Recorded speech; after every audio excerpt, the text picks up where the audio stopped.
It's time to play the music. It's time to fight the fight.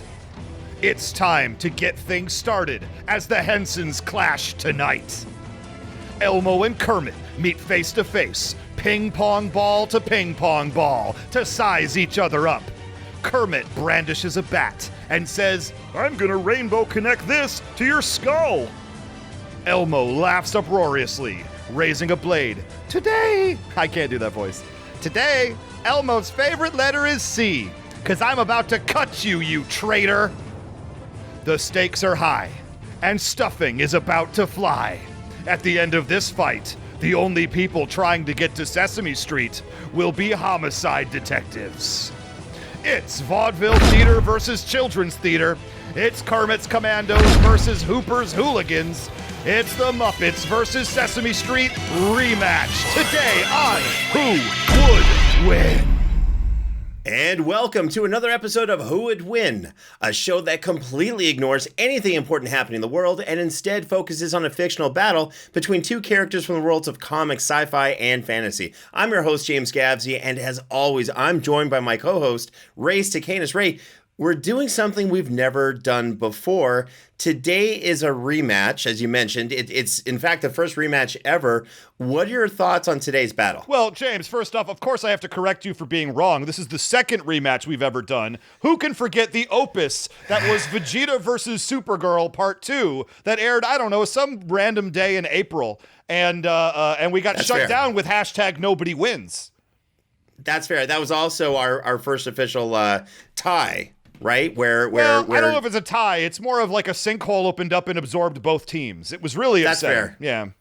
That's fair. Okay, so let's say this is the first official rematch that will not happen, and we're actually going to go through a full battle with it. How did we come to this point? It's not like we've exhausted all the different characters and potential matchups we've had before. Why is now the right time for a rematch? Well, first off, James, I'm going to pull back the curtain just a little bit here. You've been asking for this rematch for about 14 straight months now, ever since we did that first episode. You've wanted this matchup. The people have also asked for this matchup. Muppets vs. Sesame Street was, if not the most popular, top 3 most popular episodes of season 1. So the people want it. We asked the people at home, which episode would you like a rematch of? And here we go. Muppets vs. Sesame Street. What are the odds? It's what the people want. It's what you want. I, of course, had to cave in at that point because I'm the only one in the room shouting something else.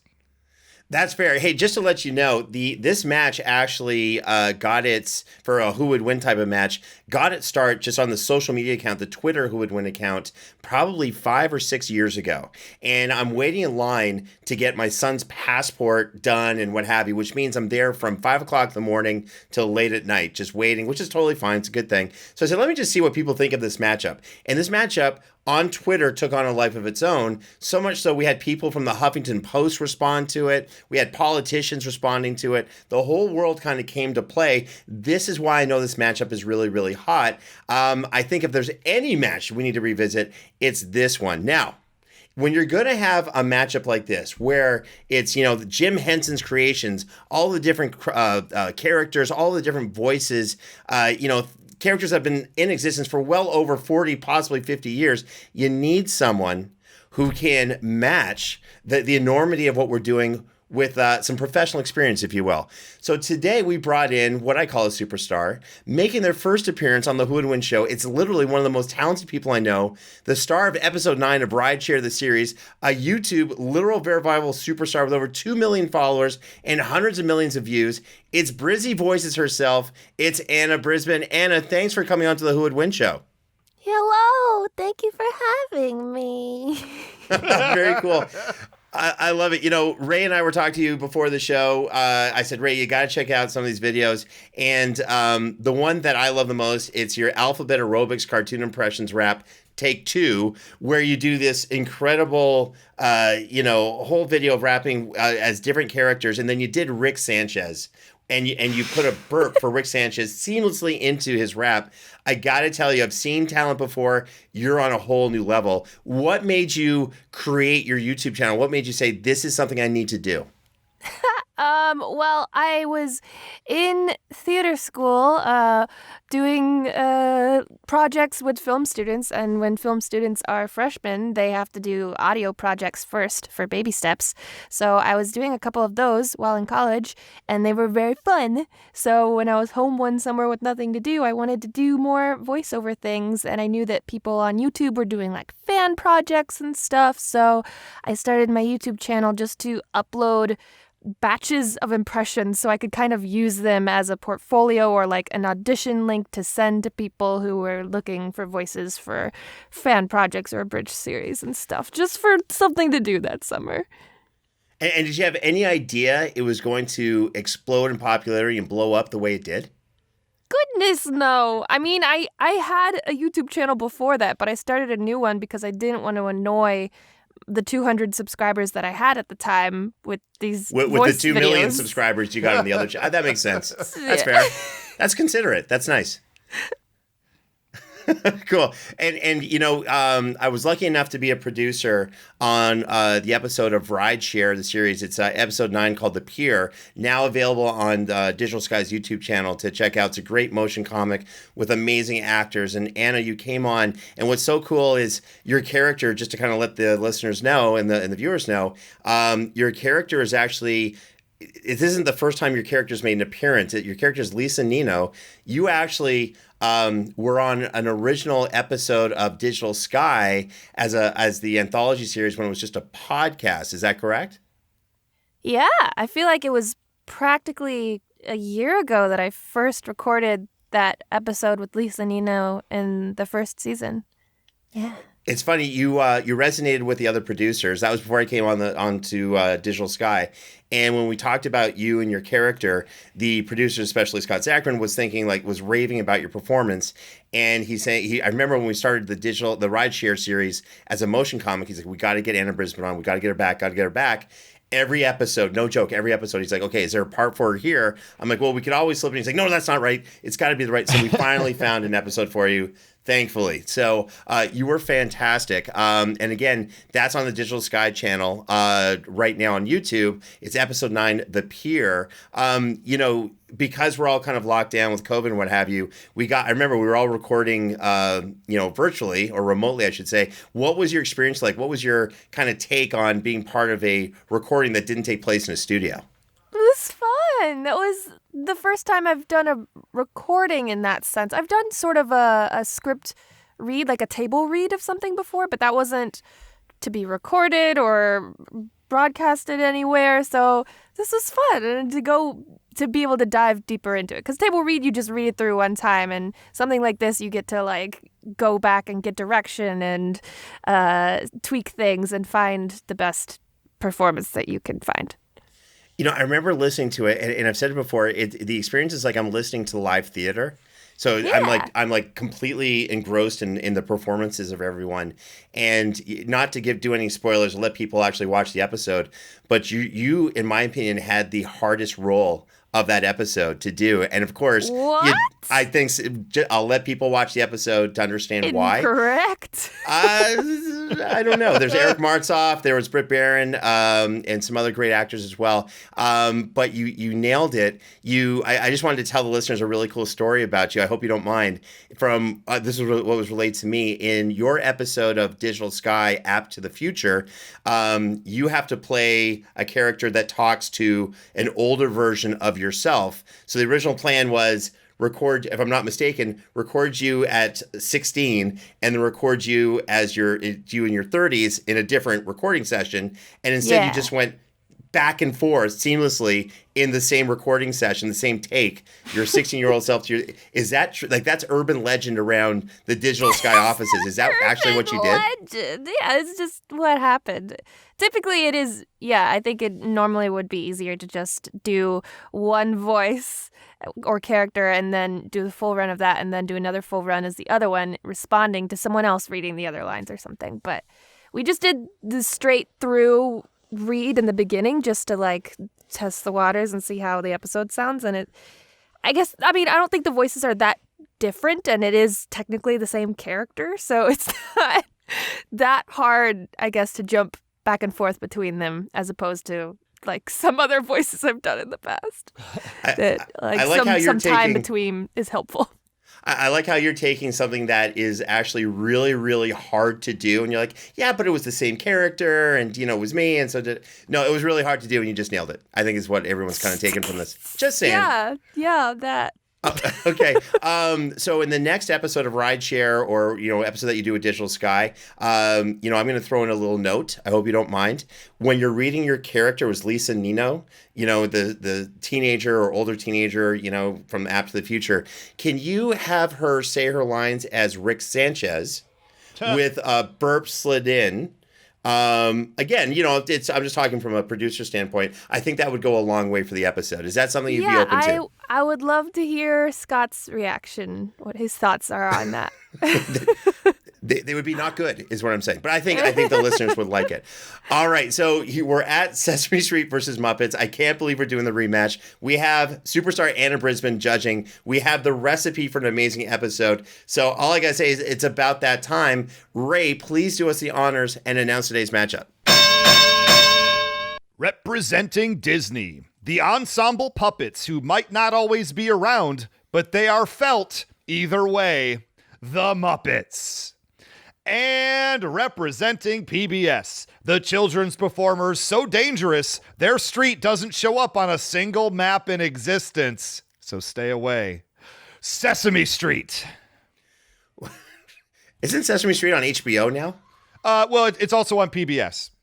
And it originated sort of in that world and was PBS for a very long time. And since it never technically left PBS, I left it like that. That's fair. I think Game of Thrones can do the reverse, go from HBO to PBS. We'll talk about that later. Fair enough. All right, before we go any further, let's go over the new and improved official rules of a Who Would Win match. Now, rule number 1, each debater will make 3 points. Rule number 2, the Who Would Win match is a random encounter in a neutral location with no prior knowledge of the opponent or time to prepare for the fight. By the way, rule number 2 is already out the window because both sides kind of know each other. Rule number 3, the debater must stay within the confines of the character's personality, and the exact version of that character has to be specifically stated. Now, look, there's really only one version of the Muppets and one version of Sesame Street. But Ray, I got to ask you, in the intro for today's matchup, you said that Elmo and Kermit were at odds with each other, and Kermit has appeared on both Sesame Street and the Muppets. Are you saying that Kermit is now with the Muppets in this battle? That is correct. Yeah, Kermit is a traitor to Sesame Street. He did start there originally, but he's really better known for being on the Muppet Show. So I am perfectly happy to allow that traitor to be on your side. There's some bitterness here. Okay, rule number 4, debaters may only use examples of skills, powers, or weapons that are a long-established part of the character's continuity. Feats from non-canon crossovers are allowed, but will be given less weight. Rule number 5, the winner of the debate is whomever the judge decides has the best case for defeating their opponent by death, submission, or battlefield removal. I can't believe we're thinking this is a death match between the Muppets and Sesame Street. God bless America. Rule number 6, the judge is the final arbiter and can disallow or veto any point they feel violates these rules or established logic. Now, feel free to check out the official rules on our website, whowouldwinshow.com. And now, let's get to the tail of the tape for both of our combatants. Today's tail of the tape, as always, is brought to you by the official Who Would Win store. Get your official Who Would Win t-shirts, mugs, and merchandise by going to whowouldwinshow.com and clicking on the merch section. Ray, please give us the details on Sesame Street. Sesame Street is a children's television program that aims to teach kids how to read, count, and grow into better people. Sesame Street was created by Joan Gans Cooney and Lloyd Morissette and first aired in 1968. It's currently on its 50th season, airing on both PBS and HBO, and boasts, believe it or not, 4,561 episodes made. Sesame Street is an undisclosed neighborhood somewhere in New York that is populated by humans, puppets, as well as monsters. Through vignettes into these characters' lives, valuable insight into letters, numbers, and ethics can be learned. Boasting a colorful gallery of characters we will get into later, Sesame Street has been an everlasting staple in the world of children's television. Fun fact, Sesame Street was not the original title of the show. That's right, the original plan was to go with the much more New York-centric 123 Avenue B, which, while highlighting use of numbers and a letter, is a terrible name. The producers ended up going with the much more approachable Sesame Street, however, after they found out that 123 Avenue B was an actual location in New York City. I looked it up. 123 Avenue B is located just next to Tompkins Square Park and down the street from the Pardon My French restaurant and the Dream Baby Bar and Cocktail Parlor. That is Sesame Street.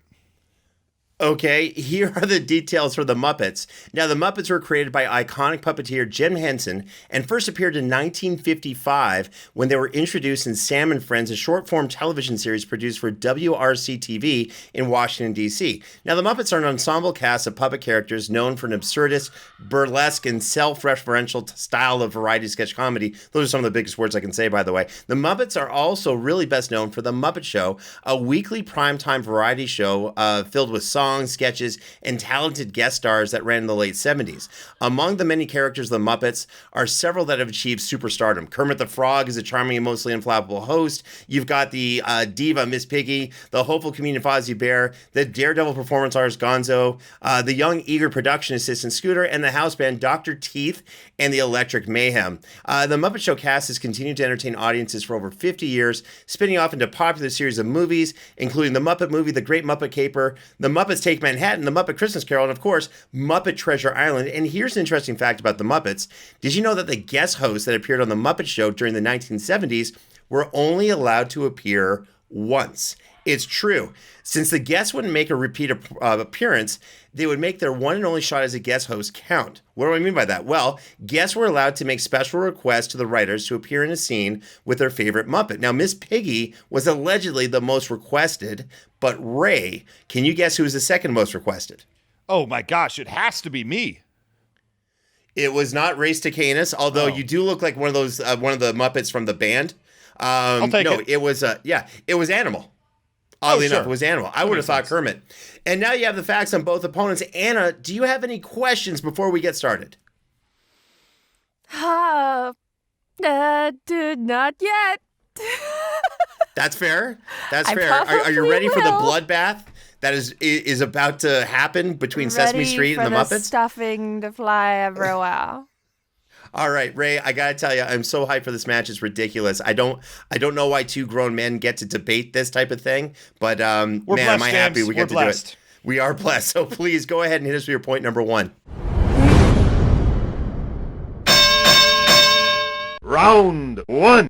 Fight! Point number one for Sesame Street. Now let's talk about the first line of characters in the Sesame Street universe, because you got a lot of heavy hitters right out the gate. I'm just going to open up with probably my favorite character, Cookie Monster. Now, Cookie Monster's been around for a real long time. He's known for having a very voracious appetite. In fact, when Cookie Monster sees inanimate objects, not just food, he really will eat just about anything. We haven't seen him eat people yet on the show, but let's just imagine that if push comes to shove in the middle of a bloodlusted violence session, Cookie Monster could unhinge his jaw and very easily dismantle any other creature in front of him. We've seen him do it with cookies, where the pieces fly everywhere. We've seen him done it with plates, as the pieces have broken and flown everywhere. He could imagine him doing that to poor Kermit the Frog at this point, as he just reaches back, unhinges his jaw, and and destroys Kermit as fluff and felt fly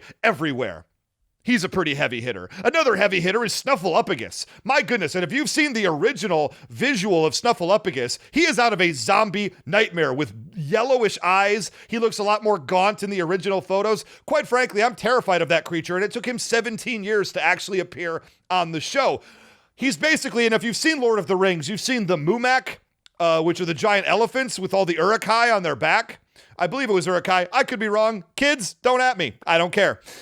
The Mumaks fly into battle with all of their battle armor and people riding on them, shooting bows and arrows, and I see no reason at all why Snuffleupagus could not mirror the Mumak, stomping his way into battle, rolling people over. He's going to be much larger than anything that the Muppets really have. Even the bigger Muppets pale in comparison to the size of Snuffleupagus. And if he gets a head of steam, he's going to roll through the Muppets like there's nobody's business. Let's talk about Big Bird, another character, Snuffleupagus' best friend. You would call him the brains of the operation. Immense size on Big Bird, immense strength on Big Bird. The amount of strength it must take to put that giant nest around himself. he has to go and gather all those pieces of wood, all those twigs. There's got to be some power. There's got to be some strength in that big bird. He gets after it is what I'm trying to say. Another giant Muppet to bring to the table.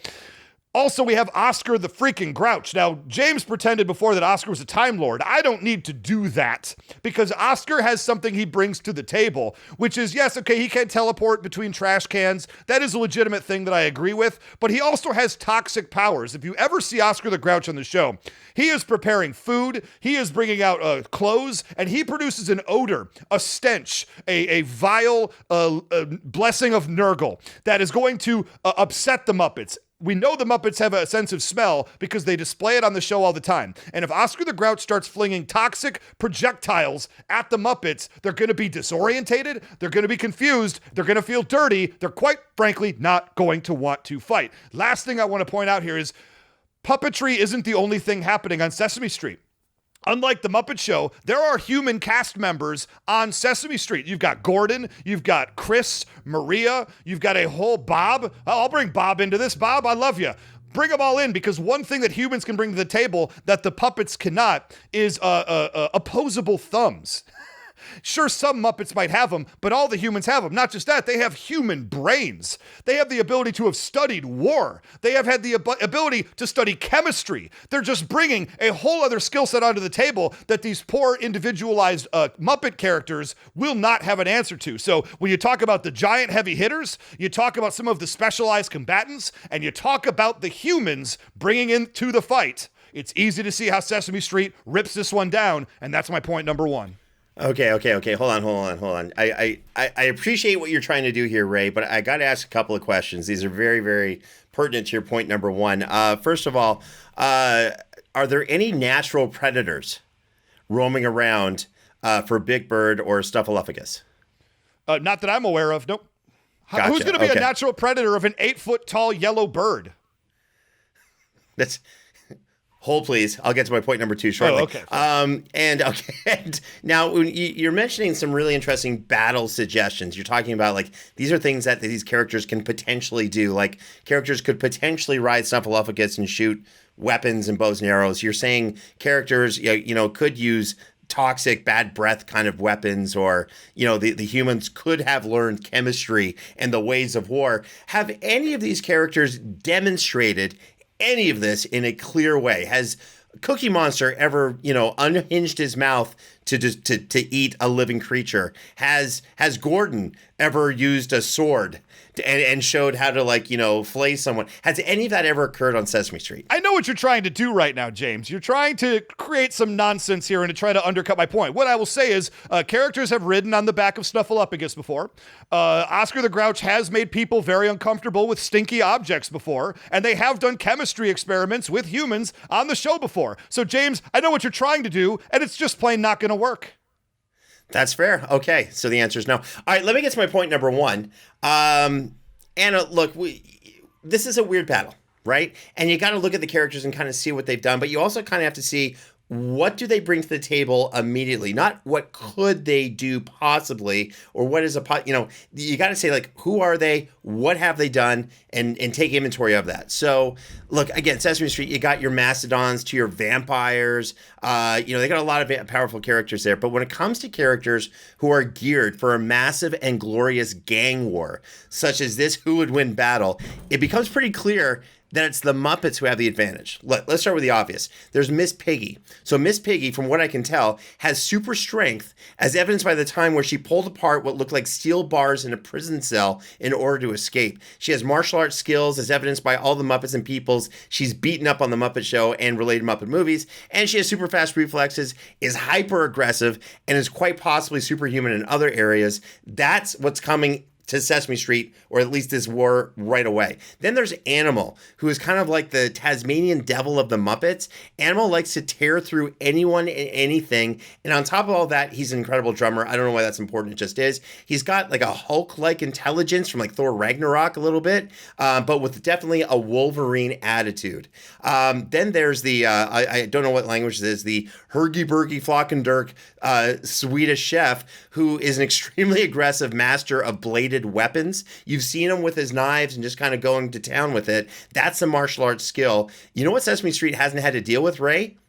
Bladed weapons. And do you need someone who's willing to sacrifice themselves for the team? Well, there's Gonzo, who will pretty much allow himself to be shot out of a cannon or anything else, and to launch himself into a catapult, a driving motorcycle off of a cannon. He can launch himself into a balcony. He has no problem sacrificing his body and himself, to take out whatever's in front of him. By the way, he's got a horde of chickens. This is really weird, by the way, but that listen to him and take orders from him. So you've got this guy who's going to throw himself into battle and sacrifice his body with a horde of chickens that come with him. You need a demented scientist. There's Dr. Bunsen Honeydew. He's a technical genius, and he's going to bring any tech he needs to the battle. Plus, he's got his lab assistant, Beaker, who he literally sacrifices in all of his experiments. That's a demented human being right there, Ray. That's who's coming to this battle. Then there's Sweetums, the actual super strong, super huge ogre. He's strong enough to actually hold down a helicopter from taking off. And in one of the earlier episodes, he crashes through walls like a Kool-Aid man, and he was originally going to eat Kermit's nephew, so he'll probably definitely, like Cookie Monster, eat some of the Sesame Street gang.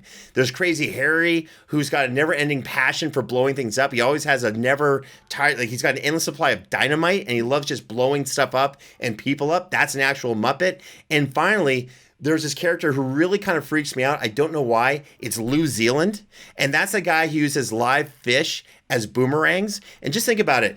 What's so demented isn't the fact that he's using a fish as a boomerang. He's using a live fish as a boomerang. What is up with that? He likes to bring pain to his targets and to living fish. That is a freak that you want on your side of the fight. Just ask yourself this, Ray. How prepared are the residents of Sesame Street for violence-fueled opponents, bladed weapons, explosives, and someone who can throw living fish as boomerangs? The answer is they're not. That's my point number one. The thing is, James, I actually looked this up because I knew you were going to bring up the Swedish Chef, and you're going to pretend like the Swedes are very, very good with bladed weapons. Now, the Vikings perhaps were very, very good with bladed weapons, but did you know there's something called the Fencing World Championships that's been going on since 1972? And across sabers, foils, men's and women's, do you know how many championships Team Sweden has accomplished since 1972? James, I'm not even going to give you a chance to answer. The answer is 0. Azerbaijan and Cuba have won for various disciplines. Sweden has never. So perhaps the Swedish Chef, while being potentially good at filleting a fish, not necessarily as good in a combative situation. Not just that, Miss Piggy is a wrecker. I'm going to give you Miss Piggy right here. She is a very strong fighter. I think I'm bringing more strong fighters. Miss Piggy's going to be tough to break down. I will say Snuffleupagus coming full bore, running at Miss Piggy. Sure, she can karate chop the 20-pound Kermit the Frog into a wall all day long, but I have to believe she's not going to have the strength to karate chop Snuffleupagus into a wall if he has a head of steam coming at her. Okay, all fair points. The only thing I'm going to say is, Ray, when you say that, the Swedish Chef is not the best because, Sweden's not known for its knife fighting skills. I'm actually the best bladed weapons and knife fighter for my synagogue. At least that's what my rabbi says. Not a lot of, synagogues also placing high in the knife fighting championships, but you still have an outlier, which is what the chef is. Anna, you've heard point number one from both Ray and myself. Lots of craziness going on here. What do you think is going on? Who do you have ahead so far? Oof. Obviously you both have a lot of great points. I feel like Ray is deflecting a little bit less and pointing out a little bit more relevant details, such as what they do seem to bring to the table, whereas I feel like you're focusing a little bit more on their attitude and how demented and how ready they would be to tear someone apart, but not so much about their ability to do so and how exactly they really do it. Miss Piggy and the Swedish Chef makes a lot of sense, but I feel like Ray's making some good counterpoints to those things. That's fair. That's fair. Quick question, Anna. When you woke up this morning, is this what you felt you were going to be doing? No. That's fair. No. That's fair. That's fair. All right, Ray, I got to tell you, you're starting off strong. You're starting off strong. I always do. You always do. And then I get stronger. That's fair. And then something happens. I would like to point out that, James, you did claim to have a character that uses dynamite on the show. and has a passion for that. And I think that's a big advantage to you. See, this is the greatness of Anna Brisbin I was talking about earlier in this episode. You seem to kind of see the whole picture, and there's just something about a character with dynamite throwing that at Muppets that seems to be an effective bet. I don't know what I'm saying anymore. All right, Ray, go ahead and hit us with your point number 2, please. Round 2, fight! Point number 2 for Sesame Street. Now I want to talk a little bit about the teamwork aspect, because the Muppets are great. The Muppets do some crazy violent things, but the Muppets often do these things like to each other and often accidentally do violence to each other. Whereas Sesame Street is much more known about bringing people together and working together as a team. They teach those things on all the episodes of Sesame Street. If you ever watch The Muppet Show and you see behind the scenes, people are running around crazy. There's very little organization. Scooters backstage trying to get the guest on stage, 2 minutes before they're supposed to be, 5 minutes before they're supposed to be on stage. Nobody seems to know what's going on because there's a lack of organization, leadership, and teamwork. Everybody's just trying to get themselves on stage to do their number, and they're not really working well together. Again, teamwork, an essential thing that they teach on Sesame Street. So, James, you do have a character who lights dynamite and throws it. But where does he tend to light dynamite and throw it? At his own people.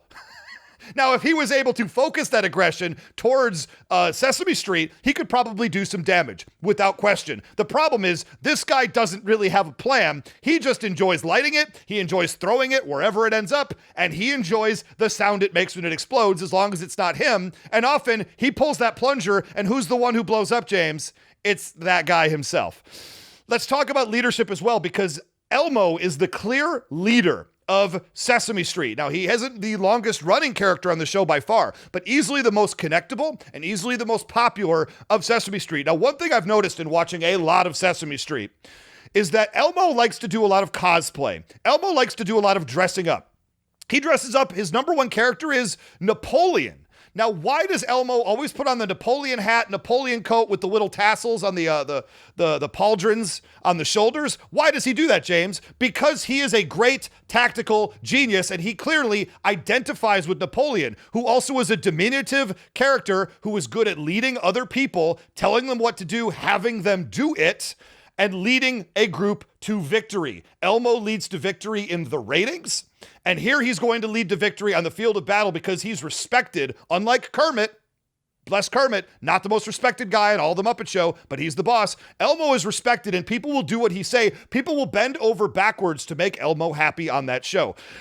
But one big thing I want to talk about right here is the fact that we're not just talking about Sesame Street as in the one we know, because Sesame Street opens the doors to a universal, worldwide, because there are 30 different versions of Sesame Street all around the world. And I'd like to highlight a few of the characters who are big hitters from their respective Sesame Street universes. You've got Abelardo from Plaza Sésamo from Mexico, who is Big Bird's parrot cousin, who's also a 7-8 foot tall giant bird. If Big Bird's a wrecking ball, Abelardo is also a wrecking ball. You've got Samson. Now, what do you got to talk about Samson from the German Semestrasse?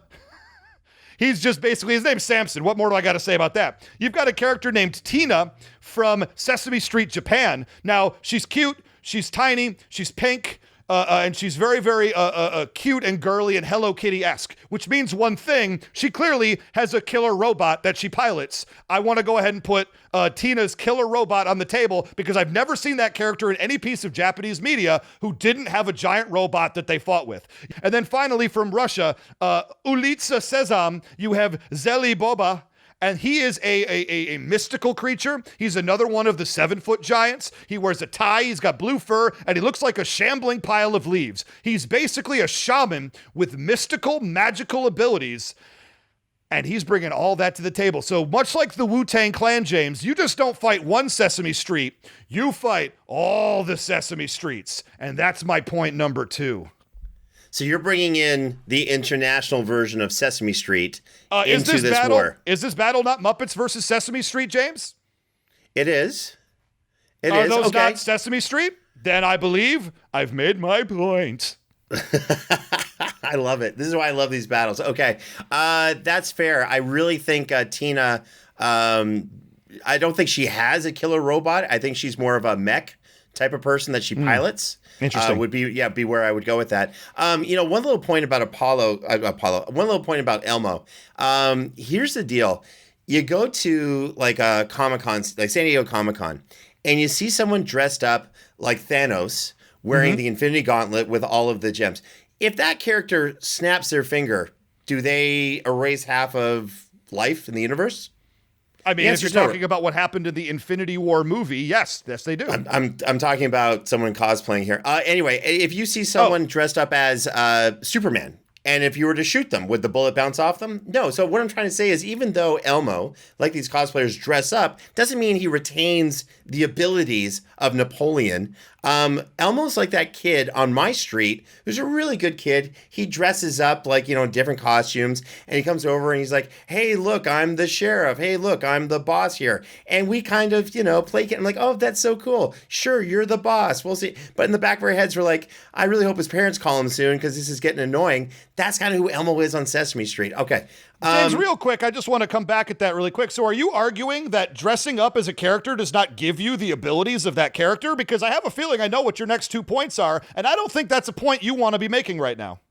What I'm saying is that when Elmo dresses up as Napoleon, he actually doesn't somehow download the leadership and tactical and strategic abilities of and experiences of Napoleon. But he's a great general, a great field marshal, and leads people, and they listen. That's my big point, James. It's true. I just wish I had seen Elmo dressed up as Napoleon lead members of Sesame Street into battle before to one really thing verify I can your say point. right now, James, Elmo never lost Waterloo, so he's one up right there. That's fair. All right, let me get to my point number 2, and this is going to make things very, very clear. And I call this point, who is game to fight? So, the Muppet team, the Muppets, let me put it this way. The Muppets come to this epic who would win battle. They really are ready for the ultimate fight. It's the gang war to end all gang wars, if you will, and they're prepared for it. Sesame Street, on the other hand, came to this battle ready to teach you about the letter E. You know what I mean? It's slightly different motivations here. See, it's not about how powerful you are. It's not even about how much damage you can take. It's all about how game you are, how ready you are to kind of get into it and to fight. And this reminds me of a story of a time years ago back in another magical, mythical land like Sesame Street called Atlanta, Georgia. And this took place in an equally magical place, the Tiger Academy Martial Arts, my old MMA school. So this is a story of Big John. So Big John was big and powerful like Snuffleupagus. He was tall like Big Bird. He was durable like Super Grover. He had a problem with numbers like the Count or like Elmo or like Prairie Dawn. And I'm just saying there's a lot of people on Sesame Street that have problems with math, Ray. Something's got to be fixed there. But anyway, Big John was an amazing athlete. And when you added up all of his athletic abilities, you ended up with that juggernaut. You thought so. You had the ultimate warrior, someone who couldn't be defeated, someone who you thought would walk through his opponents. So we did what every other magical MMA school did and entered him into a cage fight. And that's when things went horribly wrong. See, Big John had all the tools. He just didn't want to use them. He couldn't psychologically bring himself to the point where he could hurt someone else. He couldn't punch them or grapple with them. So Big John lost. He lost big, and I lost a lot of money by betting on Big John. And who is Big John in this battle, Ray? Why, it's Sesame Street. When was the last time, I got to bring this up, when was the last time you saw Elmo beat someone down, actually hit someone? When was the last time you saw Bert smack Ernie for being too annoying? You know he wants you, but it just never happened. When was the last time you saw the Count, that vampire, actually kill someone and drink their blood? You never have, Ray. And you know why? It's because they can't bring themselves to be this vicious, animalistic warrior that they'll need to be in this battle. Now, compare that to the Muppets, by the way. Look, in pretty much every episode of The Muppet Show, Piggy is karate chopping someone into oblivion. It's kind of abusive, really. Animal loves attacking people and tearing into them. Gonzo has a death wish and shoots himself out of any cannon he can find. They have an explosives expert who just loves blowing people up. Whether it's in that direction or not, he is game to throw down. And by the way, even Kermit the Frog can be violent. In the classic Academy Award-winning cinematic masterpiece titled Muppets Most Wanted, Kermit and the Muppets had to thwart the criminal mastermind Constantine. By the way, I had to research this today on YouTube and check out the movie. It's fantastic. So Constantine looks exactly like Kermit, by the way. So Constantine was so tough that he broke himself out of a Russian gulag / Eastern European prison. Long story short, he tries to hold Miss Piggy hostage and escape in a helicopter. The Muppets form a Muppet chain, and grab onto the helicopter, preventing it from taking off. There's teamwork.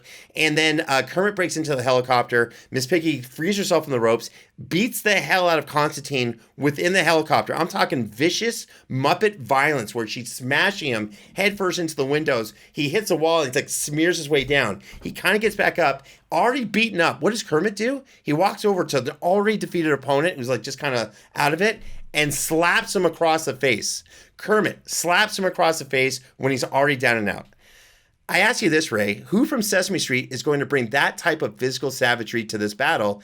And the answer is no one. That's my point number 2.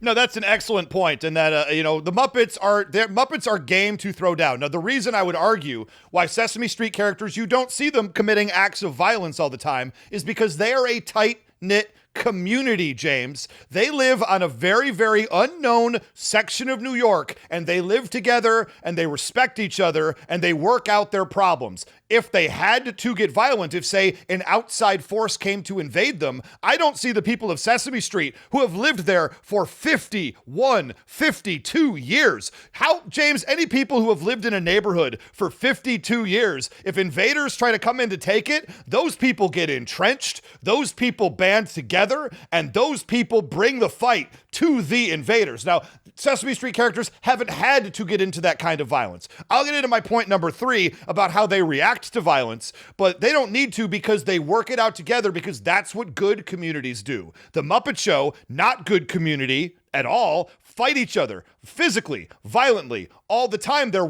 either yelling at each other, they're getting into arguments with each other. That just doesn't happen on Sesame Street, going back to the teamwork I mentioned in part 2. Last thing I would want to mention here in my counterpoint, because Miss Piggy is such a big deal. You're talking about Miss Piggy beating the heck out of Constantine. That was a feat. I'm going to go ahead and give that one to you. That's why I kind of figure you throw Bert and Ernie, you throw Prairie Dawn, you throw some of the fodder Muppets from Sesame Street at Miss Piggy, let her chew through a few of those while you defeat everyone else around her, and then you got enough people left to take her out. But Miss Piggy does have a strong weakness, and that's that her personality-wise, she cannot take bad things said to her. She's a very sensitive person, and if they were to actually, before the fight even happens, if people were to start being a little rude to Miss Piggy, very real chance she would get very upset. She would lose a step. She might even just go back to her dressing room, which is a thing that we've seen her do on The Muppet Show when she didn't like the situation she was presented. Wait. You're saying Sesame Street has characters that would be good enough, that have the ability to trash talk to such a point that they could actually psychologically convince Miss Piggy to give up the fight and go back to her dressing room? I'll be honest, if you get Maria worked up, if you get Rosita, if you get Murray and Obahita a little wound, they're going to come at you. I'm not going to say anything against that because I actually want to see that now. Okay. So, Anna, you've got you got a hard decision here. We're at the turning point, and this is where you have to figure out who do you think is ahead in this matchup, and what does the other side have to do to win? By the way, before you answer that, Ray, you said Miss Piggy's going to go through Prairie Dawn as well, like the little kid Muppet. I would find some honkers. I would take the lowest tier fighting Muppets you could find, and I would just, like Bruce Lee style, just throw one after another at Miss Piggy, wearing her out, and gumming up the works right there to take your best fighter off the table. If I was Elmo and I was like akin to Napoleon, that's the fight plan that I would put forward.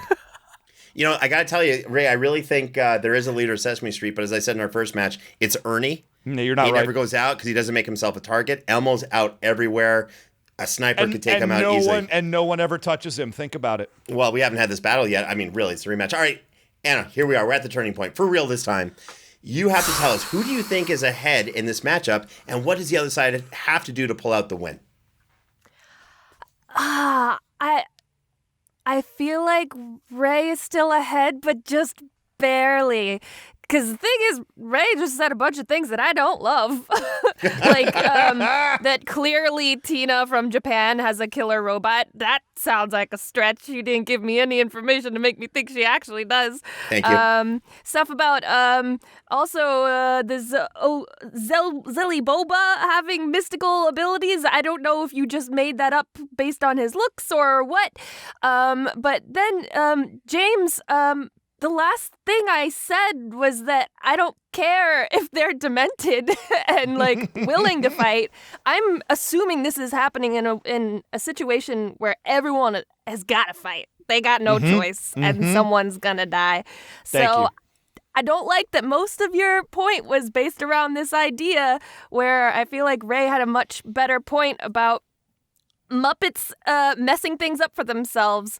It's presented in much more of a Schadenfreude comedy slapstick situation where they are constantly messing up, and now I feel like the dynamite is only hurting you.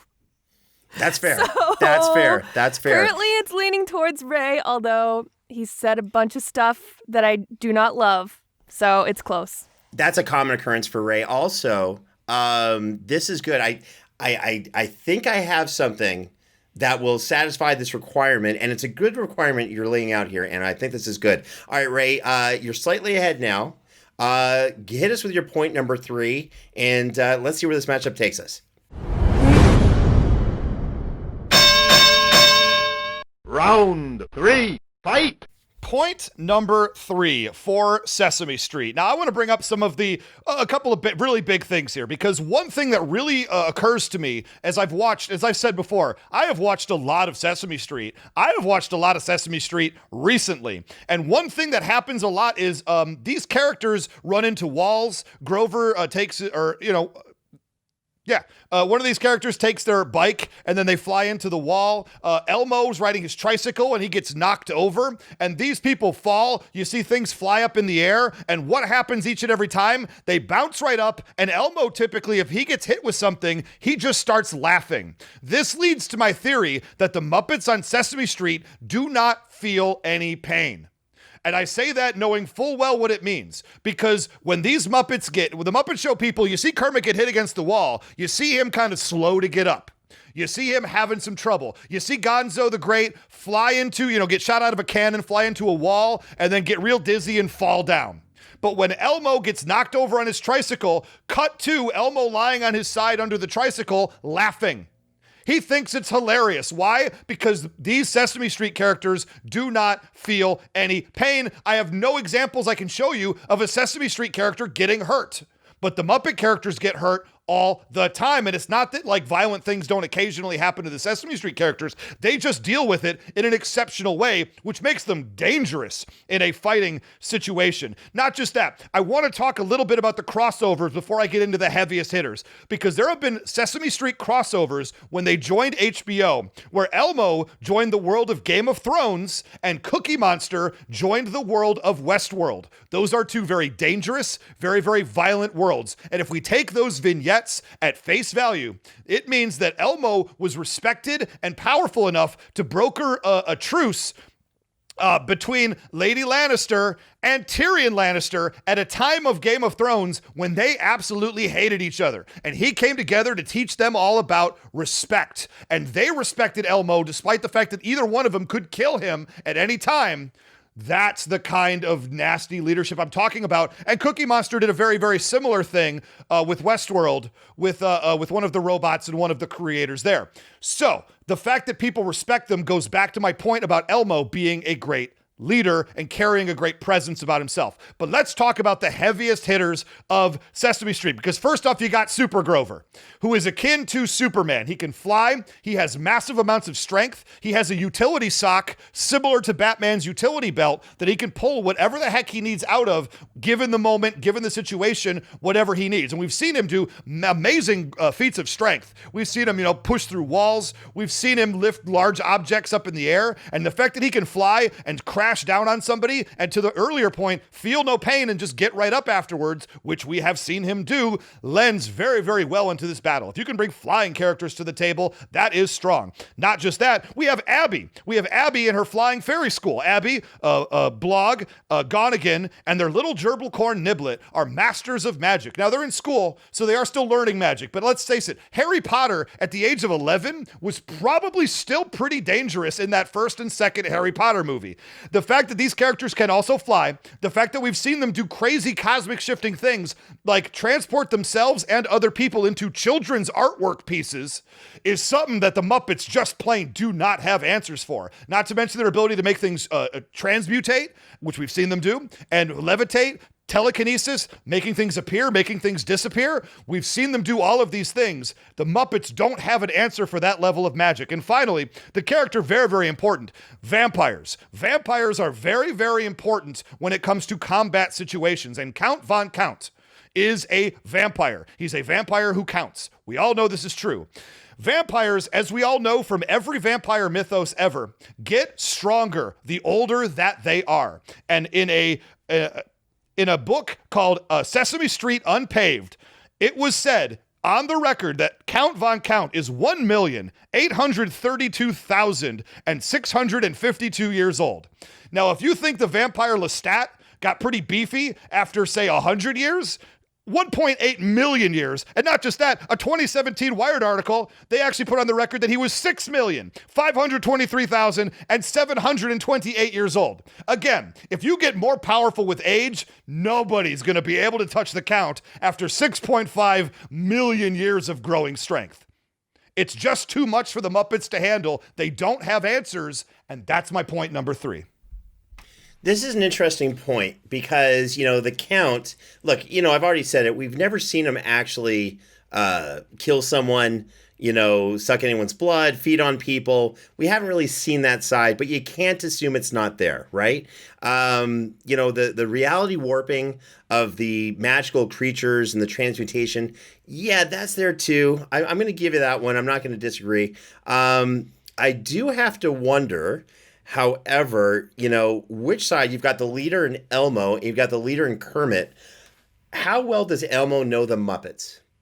Ray, do you know the answer to that question? How well does Elmo know the Muppets? Now, they have had some crossovers before. Big Bird's had a lot of crossovers with the Muppets before. I have to assume he's at least partially aware of them, maybe not completely. Got it. And how familiar is Kermit with all of Sesame Street? Well, it's hard because a lot of characters, a lot of the OG characters of Sesame Street were there when Kermit was there, but he did leave Sesame Street before a lot of characters like Elmo came around. So I would say also partial knowledge. So really? So Kermit has not come back to Sesame Street at all since he went kind of, more so. He's an enemy now, Muppet. James. He's an enemy of the people. Okay, gotcha. So what we're saying is... Traitors get hung, James. So we're saying Kermit knows a lot about Sesame Street. He already has an idea of what the characters can do. By the way, I know for a fact he keeps going to Sesame Street. He keeps appearing. That's fine. I'm just saying when it comes to knowledge of these two groups, the leaders, Elmo, I'm sure he's got some good leadership skill and what have you. But Kermit has the undying loyalty of the Muppets. And I'm going to go into this, my point number 3. Plus, he already has a great deal of knowledge of Sesame Street, where it's located, how Oscar works, the Count. He already knows everything about Sesame Street, and he's going to battle with that right away. So let me get to my point number 3. We just mentioned it. The most dangerous member of the Muppets, it's not Sweetums, that giant ogre. It's not Animal. It's not Miss Piggy. It's Kermit. Again, he knows Sesame Street inside out. He knows the streets themselves. He knows the characters. He knows the humans. He knows how everyone works there. He's coming into this battle with all of that knowledge already there. And you got to remember, Kermit can be vicious when he has to be. This is kind of a weird thing. The Muppets, Sesame Street is geared for kids, right? The Muppets is actually geared for a more adult audience, as weird as that is. In fact, their first primetime special, I think it was in the 70s, was called The Muppet Show, Sex and Violence. Sorry, kids at home, as Ray would say. They were there to kind of do like a parody of the sex and violence that was happening within 1970s, network TV at the time, I guess. So on top of that, the Muppets, like I said, they're already more adult oriented. That's why there was more violence in the show. That's why you saw people get blown up, but they'd come back, so they were okay. So, again, Kermit's got the loyalty of And I'm talking undying loyalty or dying loyalty of all of the Muppets. Look, they will literally and have literally put their lives on the line for him. They've risked everything they've had, and they'll gladly do it again.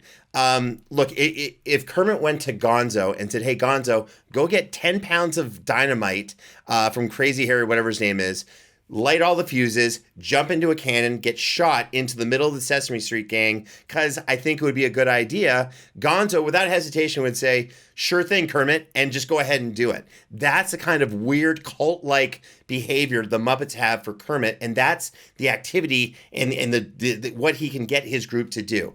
But the real reason why Kermit is actually the most dangerous is because it's the fact that Kermit is a showrunner. So you might be saying, like, why does the fact that he's a showrunner have anything to do with a battle? Well, here's the thing. As we all know, a showrunner is the boss of the show. That person has to manage the resources, know what has to go where, and know how much things cost, and know, hey, if this person goes over here, then we don't have more. That is a military leader if I've ever seen one. So the cool thing about this, I was thinking, okay, what does Kermit have? He doesn't have the magic, the reality warpers that Sesame Street has. He doesn't have a multi-million-year-old vampire. He doesn't even have a snuffleupagus. What does he have? He's got Pigs in Space. So the Pigs in Space was a sketch on the Muppets that parodied Star Trek from the 60s, right? And they had all of the communication stuff. That was the same thing as Star Trek, the propulsion systems, storylines, and also the really cool part, the ability to go from orbit to land type of attacks. So like the Enterprise, the ship was called the Swine Trek, and they could shoot lasers, photon torpedoes, missiles, energy weapons, whatever, from their ship to the surface. So all of a sudden, what I see happening is there's a big battle, right? And Sesame Street might be getting the edge, the Muppets might be getting the edge. Then all of a sudden Kermit says the word, and the Muppets suddenly start to draw back. And everyone Sesame Street, the reality warpers, was like, what's happening? What's going on? And from out of nowhere, they look up above and they get hit by this massive blast of energy, missiles, photon torpedoes, everything, and get blown to smithereens. That's how they're going to win this fight, by Kermit using a battle plan based off the knowledge that he already has of Sesame Street and using his resources like the Pigs in Space who are orbiting overhead. In the end, Sesame Street has nothing to answer for that. That's why the Muppets win, and that's my point number 3. I could not disagree with what you are saying any more fervently. Look, showrunners are the most important people in any production, and Kermit is not a great showrunner, okay? People don't listen to Kermit the Frog. Things are constantly going over budget. How many times has the Muppet Theater not paid its bills and had almost been taken away in the bank? That was the whole point of one of the most recent Muppet movies, is that a big oil tycoon was going to buy it out from underneath them because they weren't paying their bills, James. So what kind of a showrunner gets that far behind? Not just that. That's Kermit, called every showrunner, by the way. But go ahead. Yeah, not everyone loses the production, okay? Kermit also has his limitations. It is a constant trope on the Muppet Show that Kermit, when faced with a high-pressure situation and nobody listening to him and everything going wrong, loses his gosh darn mind and has a freak-out, blow-up, screams at people, yells at them, and runs away and runs away and runs away and does his own thing somewhere else. It happens like in almost every single Muppet property that we've ever seen, multiple times. So you talk about that great leadership. I've never once seen Elmo get so mad he curses somebody out effectively and then leaves the scene, because Elmo don't operate like that. Elmo is a good leader. The last point I want to leave you with here is, you talk the Pigs in Space. The Pigs in Space are great. I'm not familiar with a planet-destructing exterminatus weapon that they're going to be bringing to the planet. I don't even know what you're talking about right there, but I do know the leadership of Elmo and the fact that there is an episode of Sesame Street where he is a space pizza delivery driver. And I knew you were going to bring up Pigs in Space because I would. And Pigs in Space, if they're going around in orbit, I thought of Elmo in a one final heroic move to save everybody. As things are about to go really, really well, Sesame Street is about to win this battle with the heavy hitters, the magic, as well as the very powerful vampire Count. And Pigs in Space are threatening to exterminatus everybody. Little Elmo, in an act of heroism, much like Vice Admiral Holdo in The Last Jedi from Star Wars, gets in his space pizza delivery spaceship, goes up in space, hits the warp jets, sacrificing himself to go through the pigs in space, blowing up that ship, and ultimately, nobly winning the battle for Sesame Street and goodness for all. Okay, let me respond first by saying what I'm about to say is why Anna and I don't get invited to a lot of dinner parties with my wife anymore. Here's the deal. He would go up, but you got to remember the pigs in space, the swine track, is based off the Enterprise. What does the Enterprise have at all times? Shields.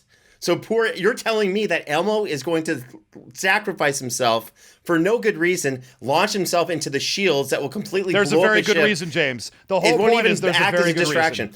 All right, Anna, you've heard points from Ray. You've heard points from me. By the way, Ray, I love how you brought in other Game of Thrones. Remember, the Muppets had Superman, Rocky, and Star Wars all get involved with the Muppet Show. It's all good. Man, it's great. No By guest the way, stars, most of my James. favorite No episodes. guest stars, but crossovers are allowed. That's true. Sorry. So Those here's are the rules deal. of the show. I'm sorry you hate rules.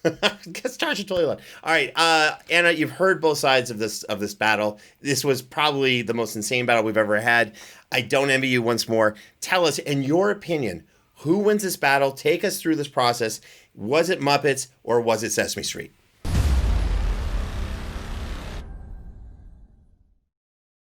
I mean, picturing the battle as like a cinematic experience does sound quite crazy. Like, forget Endgame. What is this? This is incredible. I love that there are so many creatures involved. I feel like a lot of your fights are like basically 1v1, and this is just armies, and clearly armies that have extended to multiple realities and magic and space, and that is beautiful.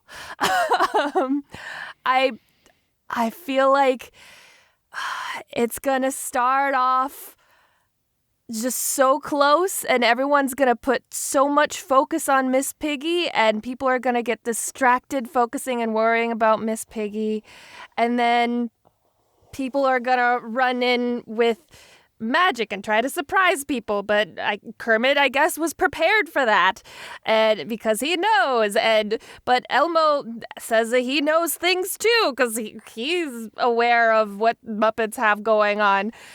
So there's a lot of back and forth. I was not aware that Count Von Count is over 1 million years old. That is helpful for sure.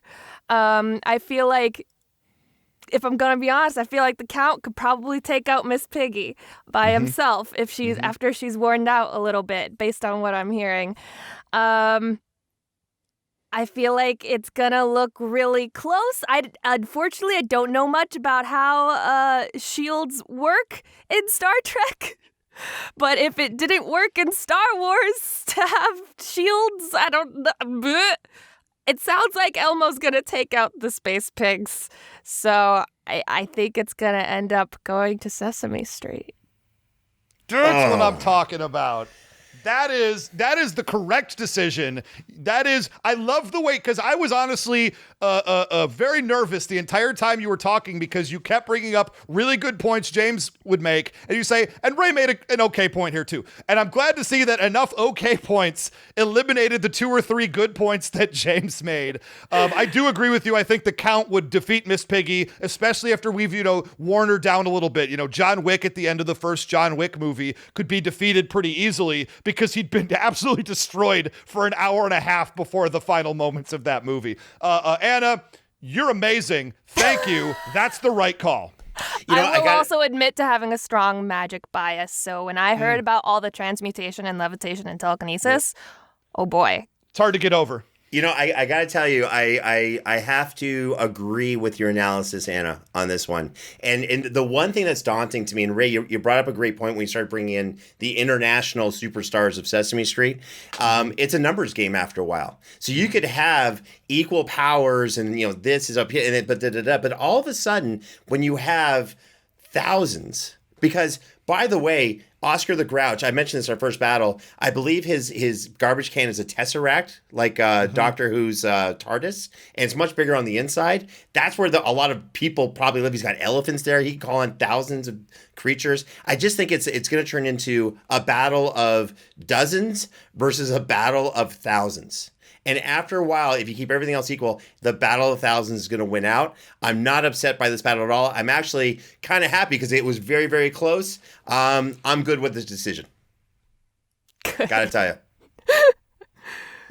By the way, I want to pitch this now. I think all three of us need to take a meeting with HBO and Disney, and we need to propose a type of Disney Plus series that is a 5-season, 10 episodes each season type of arc of Muppets VS Sesame Street. Yeah, we just call it the Henson Wars, and we just count the money as it rolls into our bank accounts.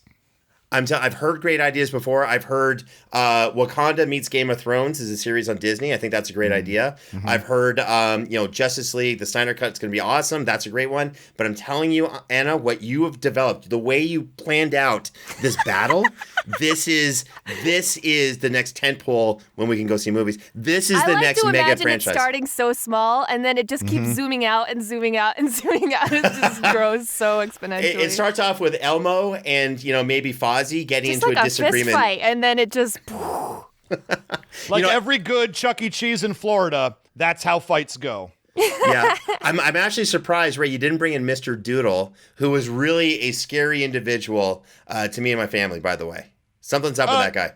I didn't feel like he was a strong enough representation of Sesame Street, especially Sesame Street today, that I didn't want it to feel cheap. I wanted to win this one, and I wanted to win it the right way. That's fair.